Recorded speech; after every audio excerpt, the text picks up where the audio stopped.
25 വർഷങ്ങളിൽ ഈ പറഞ്ഞ പോലെ നിരവധി സ്ത്രീകൾ, നിരവധി പ്രവാസി തൊഴിലാളികൾ, വനിതകളായിട്ടുള്ള പ്രവാസി തൊഴിലാളികളുടെ വിഷയങ്ങൾ ഇടപെടേണ്ടി വന്നിട്ടുണ്ട്. കുടുംബ വിഷയങ്ങളും പലതും നമ്മൾ ക്യാമറയുടെ ഒരു പ്രവാസ ലോകത്തിൽ അതിലൊരു നമ്പർ പോകുന്നില്ല. അതെൻ്റെ നമ്പറാണ്. കഴിഞ്ഞ 25 വർഷങ്ങളായിട്ട് ആ നമ്പർ ഇപ്പോഴും തുടരുകയാണ്. ഈ ഈ പറഞ്ഞ ഹോട്ട്ലൈൻ നമ്പറിൽ ആഴ്ചയിൽ ഒരു 10 15 കോളുകൾ കിട്ടും.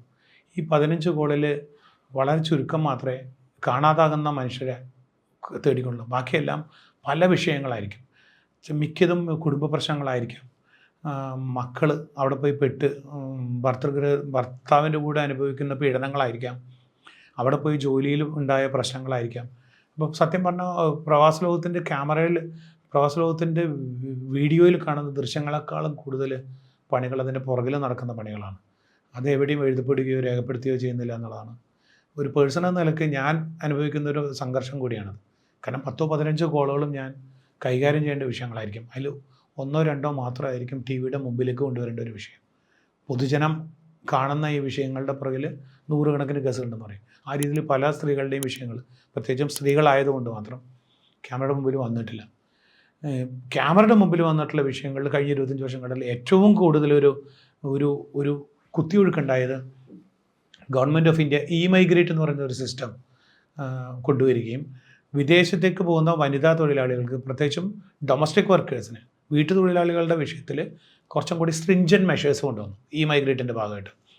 അവരെ ഒരു ഇന്ത്യൻ വനിതയെ വീട്ടുതൊഴിലായിട്ട് എടുക്കേണ്ട മിഡിൽ ഈസ്റ്റിലുള്ള ഏതെങ്കിലും ഒരു എംപ്ലോയർക്ക് അയാളൊരു $1000 സെക്യൂരിറ്റി ഡെപ്പോസിറ്റ് ഇന്ത്യൻ എംബസികളിൽ കെട്ടിവെക്കുകയും വളരെ സ്ട്രിഞ്ചൻ്റ് ആയിട്ടുള്ള കുറേ മെഷേഴ്സ്, ഒരു മൊബൈൽ ഫോൺ കൊടുക്കണം, ആഴ്ചയിൽ ഒരു ലീവ് കമ്പൽസറി ആക്കണം തുടങ്ങിയ ഒരു ഭയങ്കര മെഷേഴ്സ് കൊണ്ടുവന്നു. ഇപ്പോൾ സൗദി അറേബ്യയിലേക്കുള്ള വീട്ടുതൊഴിലാളികളുടെ വരവ് കംപ്ലീറ്റ് ബ്ലോക്കായി. ഇതെല്ലാം മെഷേഴ്സ് എല്ലാ സ്ഥലത്തും കൊണ്ടുവന്നു, കുവൈറ്റ് അടക്കം സൗദിയിലടക്കം.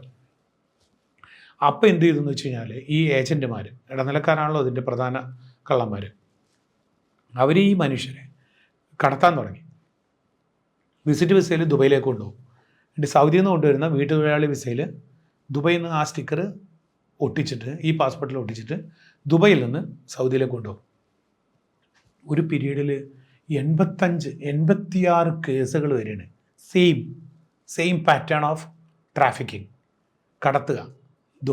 സൗദിയിലേക്കാണെന്ന് ഇവർക്കും അറിയാം, പക്ഷെ പോകുന്ന മാർഗം ദുബായ് വഴി. ദുബായ് കൊണ്ടുവന്നു, ദുബൈയിൽ നിന്ന് ഒട്ടിക്കുന്നു, കൊണ്ടുവന്നു. ചുരുക്കത്തിൽ സൗദി ടെറിട്ടറിയിൽ ഇവർ വരുമ്പോൾ Indian embassy government of India നിശ്ചയിക്കുന്ന എല്ലാ മാർഗങ്ങളെയും മാറ്റിയിട്ടുള്ള ഒരു മനുഷ്യക്കടത്ത്. അവർക്ക് അവരുടെ പ്രൊട്ടക്ഷൻ അവിടെ പോയി കഴിയുമ്പോൾ അവിടെ സൗദി എംപ്ലോയർക്കാണെങ്കിലോ അയാൾ കൂടുതൽ പണം ഇൻവെസ്റ്റ് ചെയ്തിരിക്കുന്നു ഈ തൊഴിലാളിയെ കൊണ്ടുവരാൻ വേണ്ടി. അപ്പോൾ അതുകൊണ്ട് കൂടുതൽ ഇവർക്കെതിരെ ഉള്ള ജോലി എടുപ്പിക്കലും മറ്റു ബുദ്ധിമുട്ടുകളും കൂടുകയും ചെയ്തു. ഈ തൊഴിലാളികൾ പോയി കഴിഞ്ഞപ്പോഴാണ് അവർക്ക് മനസ്സിലാവുന്നത് അവർ വലിയ ബുദ്ധിമുട്ടിലാണെന്നുള്ളത്. പക്ഷെ പിന്നീടാണ് അവരറിയുന്നത് അവരെല്ലാം വിൽക്കപ്പെട്ടിരിക്കുകയാണെന്ന്. 4-4.5 ലക്ഷം രൂപ മുടക്കിയിട്ടാണ് ഈ സൗദി എംപ്ലോയർ ഇവരെ വാങ്ങിയിരിക്കുന്നതെന്ന് പിന്നീടാണ് അവരറിയുന്നത്. സ്വാഭാവികമായിട്ടും അതിൽ നിന്ന് രക്ഷപ്പെടണമെങ്കിൽ ഈ പണം കൊടുക്കണം.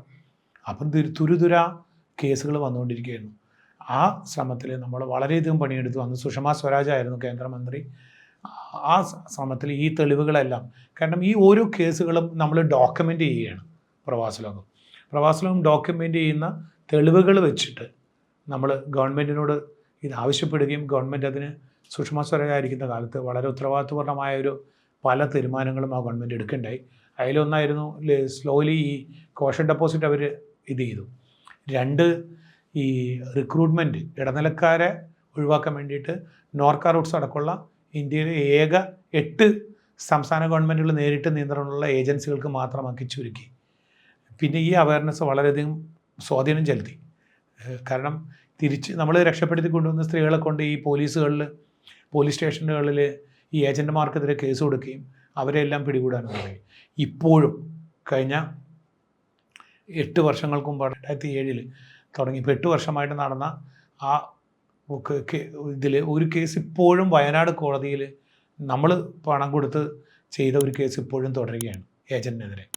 അപ്പോൾ ഒരു ബഞ്ച് ഓഫ് ഡൊമസ്റ്റിക് വർക്കേഴ്സിനെ രക്ഷപ്പെടുത്തി കൊണ്ടുവന്നത് മാത്രമല്ല ഞാൻ ചെയ്തത്, ആ കൊണ്ടുവന്ന സ്ത്രീകളെ മുഴുവൻ കേരള ഗവൺമെൻറ്റിൻ്റെ പിന്നോക്ക വിഭാഗ വികസന കോർപ്പറേഷൻ്റെ സഹായത്തോടെ ഇവർക്കെല്ലാം ഒരു റീഇൻറ്റഗ്രേഷൻ പ്രോഗ്രാം നടത്താൻ നമുക്ക് സാധിച്ചു. 11 വീട്ടുതൊഴിലാളികൾ ഈ വന്നതിൽ 85 പേരിൽ 11 വീട്ടുതൊഴിലാളികൾ സ്ത്രീകൾക്ക് അവർക്കൊരു സ്വയം വരുമാന മാർഗം ഉണ്ടാക്കി കൊടുക്കാൻ പ്രവാസ ലോകത്തിന് സാധിച്ചു. അത് ഈ ഗവൺമെൻറ്റിൻ്റെ പിന്നോക്ക വിഭാഗ വികസന കോർപ്പറേഷനും അതിന് അന്ന് ആ സമയത്ത് നേതൃത്വം കൊടുത്ത ബാലഭാസ്കർ ചേർന്നിട്ടാണ് ആ പ്രൊജക്റ്റ് നമ്മൾ നടത്തിയത്. ആ സ്ത്രീകളെല്ലാവരും ആ പ്രൊജക്റ്റിൻ്റെ ഭാഗമായിട്ട് ചെറിയ ചെറിയ ഉദ്യമങ്ങൾ തുടങ്ങുകയും ആ പണം ഒരു പരിധി വരെ പിന്നീട് കോവിഡ് വന്നു, ആ സമയത്തൊക്കെ വളരെ സഹായകരമായിരുന്നു. പ്രവാസ ലോകത്തിൻ്റെ ഈ സ്ത്രീകളും ജെൻഡർ സൈഡിലുള്ള ഒരു സപ്പോർട്ട് മെക്കാനിസം ആ രീതിയിൽ വരെ അത്രയും വലിയ ഏരിയ വരെ അത് തുടരേണ്ടി വന്നു. വെറും ഒരു വിഷയം അറ്റൻഡ് ചെയ്യുക മാത്രമല്ല, അതിന് ശേഷമുള്ള കാര്യങ്ങളിലേക്ക് കൂടിയിട്ട് പ്രവാസ ലോകം പലപ്പോഴും എത്താറുണ്ട്. അതിൻ്റെ ഒരു തെളിവായിരുന്നു ഈ കഥ.